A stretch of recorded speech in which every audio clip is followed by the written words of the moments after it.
நம்ம sensational heroine guide லோகரும் GV பிரகாஷும் அடுத்து நடிக்க போகிற திரைப்படம் தான் இம்மோர்டல். இந்த படத்தோட ட்ரெய்லர் இன்னைக்கு ஈவினிங் ரிலீஸ் ஆகுது. படம் வர செப்டம்பர் 4ஆம் தேதி ரிலீஸ் ஆகுது. இந்த படம் டோட்டலாக ஒரு வேறு ஜானரில் தான் எடுத்திருக்காங்க. வெயிட் பண்ணி பார்ப்போம் படம் எப்படி வருதுன்ட்டு. அடுத்ததாக நம்ம ராக்கி பாய் டாக்ஸிக் படத்துக்காக ஸ்டேட் பை ஸ்டேட்டாக ப்ரொமோஷன் நேற்று வரைக்குமே நடந்துட்டு இருந்துச்சு. அதாவது படம் இன்னைக்கு ரிலீஸு. ஆந்திரா, கேரளா, கர்நாடகா, மகாராஷ்டிரா, தமிழ்நாடுன்னு சொல்லிட்டு 5 ஸ்டேட்லேயுமே 1 by 1 டே பை டேயாக ப்ரொமோஷன் பண்ணிகிட்டு இருந்தாங்க. நேத்தியோட எல்லா ப்ரொமோஷனும் முடிஞ்சிடுச்சு. இன்றைக்கி படம் ரிலீஸு.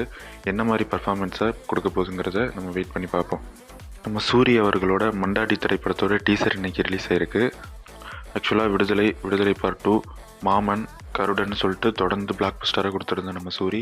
அடுத்ததான் மண்டாடிங்கிற திரைப்படத்தில் இப்போ நடிச்சிருக்காரு. பைலிங் வெல்லாத ரெடியாக இருக்குது, தெலுங்கு அண்ட் தமிழில். இந்த திரைப்படம் வர செப்டம்பர் 10 ரிலீஸ் ஆக போகுது. நம்ம நிவில் பாலி அவர்கள் லேட்டஸ்ட்டாக கொடுத்த ஒரு இன்டர்வியூவில் பென்ஸ் திரைப்படத்தை பற்றி கேட்டிருக்காங்க. ஏன்னா பென்ஸ் திரைப்படம் ரொம்ப நாளாக ஷூட்டிங்லேயே இருக்குது, இன்னும் முடிக்கலை. அது எப்போ முடியும் அப்படின்னு கேட்டதுக்கு நிவின் பாலி அவர்கள், நான் அந்த படத்துக்காக பிஎட்லாம் வச்சு ரொம்ப நாளாக ரெடியில் இருந்தேன். பட் யாருமே அந்த ஷூட்டிங்கை ப்ராப்பராக முடிக்கலை, இன்னும் பெண்டிங்கில் வச்சு இழுத்துகிட்டே இருக்காங்க அப்படிங்கிற மாதிரி ஒரு குற்றச்சாட்டு மாதிரி சொல்லியிருந்தார். ஏன்னா பென்ஸ் திரைப்படம் கிட்டத்தட்ட ஒரு 3 to 4 இயர்ஸாகவே இன்னும் எடுத்துகிட்டு தான் இருக்காங்க. ஷூட்டிங் போஸ்ட்பண்ட் ஆகிட்டே தான் இருக்குது. எப்போ முடியுங்கிறதே தெரியல.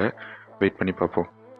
இது போல் சினிமா இன்ஃபர்மேஷன் தெரிஞ்சுக்க மறக்காமல் நம்ம சேனலை சினி யூனிவர்ஸை சப்ஸ்கிரைப் பண்ணுங்கள், லைக் பண்ணுங்கள், ஷேர் பண்ணுங்கள். மறக்காமல் உங்களோட கருத்துக்களை கமெண்ட்டில் தெரிவிங்க. தேங்க்யூ.